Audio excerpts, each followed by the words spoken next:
A Odisseia é uma história de 2.700 anos, contados por um cego sobre um herói que quer voltar para casa, custe o que custar. Semana passada, Christopher Nolan gastou 250 milhões de dólares contando essa mesma história, mais ou menos. Se você também andou ouvindo essa onda de gente na internet dizendo que A Odisseia é o filme mais genial dos filmes mais geniais de todos os tempos, pega o seu chá ou talvez algo mais forte. E senta aí. Vou ser direto com você. É um filme grande, bonito, ambicioso, cheio de efeitos práticos incríveis, espetáculo visual, e vem de um material fonte que literalmente inventou a lenda épica e lançou as bases para todas as narrativas modernas. Então por que que a minha sensação geral, saindo do cinema, foi... Vamos começar pela impressão crua. Você sai da sessão dizendo, nossa, que filme incrível. E aí, ficou bonito, claro, e estava cheio de gente famosa que você gosta, com uns 2 ou 3 momentos ótimos que realmente te deixa tenso. Mas aqui vai o teste que eu aplico em todo filme assim. Eu assistiria de novo. Não por obrigação de escrever uma crítica, por exemplo. Assistiria só porque eu quis, numa tarde qualquer. Com a Odisseia, minha resposta sincera foi... não.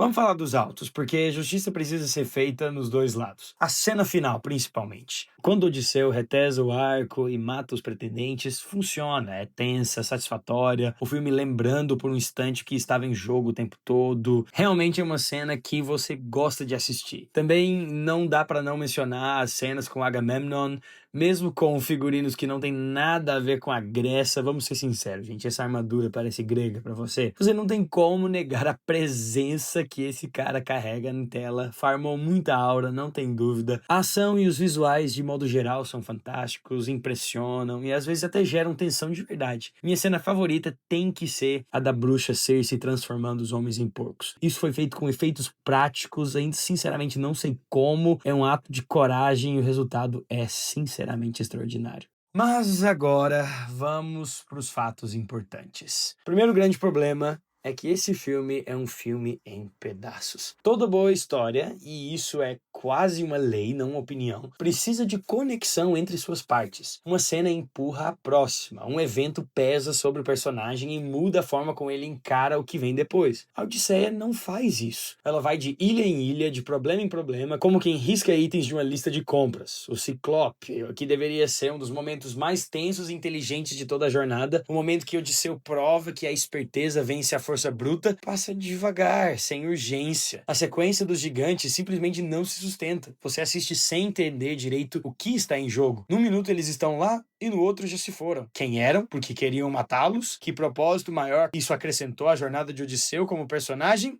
Eu não sei. As sereias, um dos símbolos mais poderosos da tentação em toda a literatura ocidental, a gente mal chega a ver. E a cena de Flor de Lótus, que deveria ser um momento sedutor e desorientador sobre o esquecimento e perda de propósito, passa tão confusa que boa parte da plateia provavelmente nem entendeu o que estava acontecendo.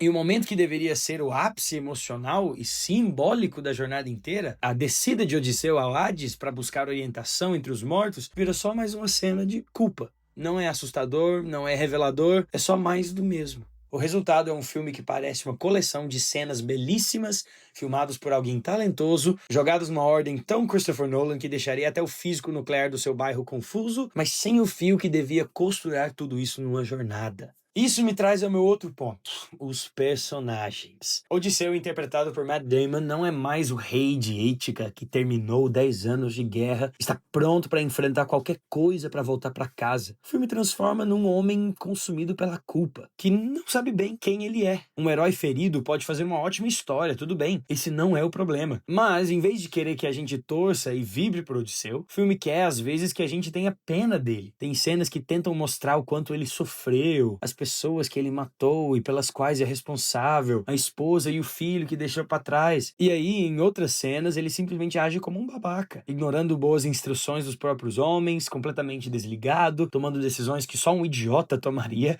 E aqui está o problema central por trás de tudo isso. Hollywood moderna não sabe como escrever homens. E esse filme é um caso claro de tentar encaixar um homem de 1000 anos antes de Cristo na perspectiva moderna de 2026. Eu não consigo torcer por Odisseu, nem me inspirar nele, porque ele não tem permissão para ser um herói. Ele não tem permissão para ser um homem que defende aquilo em que acredita e desafia a vontade dos deuses. Ele não é o herói que finalmente encerrou 10 anos de uma guerra política e entendeu o custo das decisões dos homens. Ele não teve permissão para ser o pai e marido que ansiava pela própria família acima de tudo. Tudo isso foi abafado sob a decisão bizarra de fazê-lo lidar com culpa e vergonha. E por isso, nenhum dos grandes momentos emocionais realmente acerta. O elenco ao redor sofre do mesmo problema de escala. Ninguém parece muito maior que a vida, como um épico deveria ser. Tom Holland, como Telêmaco, parece sem direção. Jon Bernthal, como Menelau, é só Jon Bernthal sendo ele mesmo. Duas exceções, e vale destacar: Anne Hathaway como Penélope entrega uma mulher tentando segurar um reino sozinha, atuação fantástica. Mas o herói da história, pra mim, é o vilão, o Robert Pattinson. É o melhor tipo de vilão. Ele realmente te incomoda, todas as cenas que ele participa,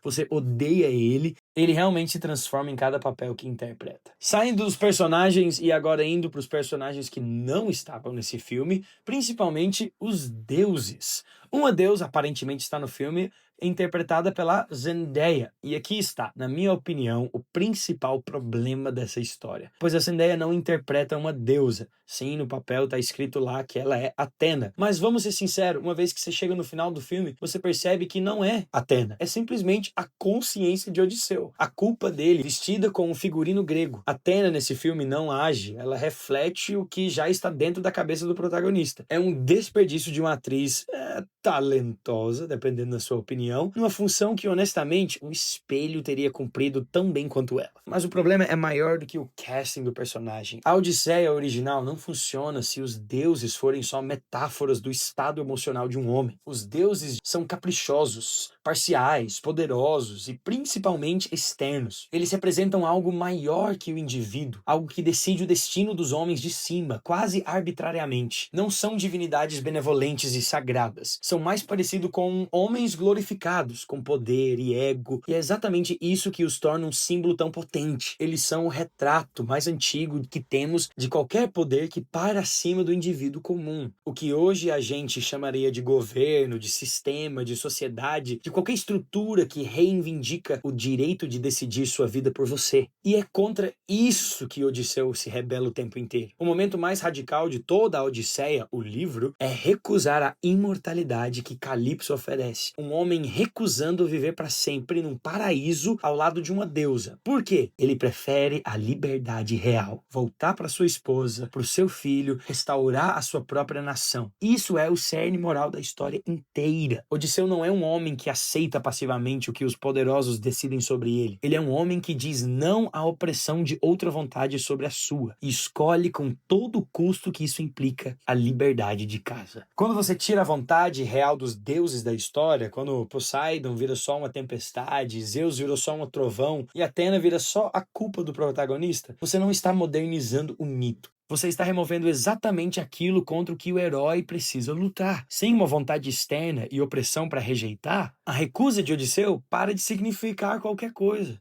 Tira a vontade dos deuses de A Odisseia e você não fica com a versão mais crível da história. Você fica só com uma casca bonita, bem filmada, sem o que sustentava por dentro. Então volta comigo para a pergunta lá no início. Você realmente assistiria esse filme de novo?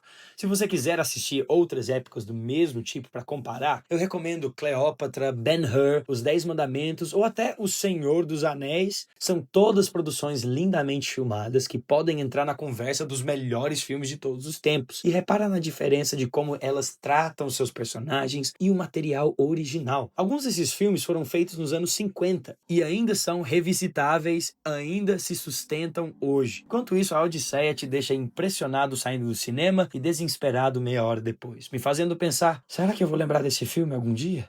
Se você curtiu esse vídeo e assim como eu já ficou sem chá, volta semana que vem pra gente beber mais.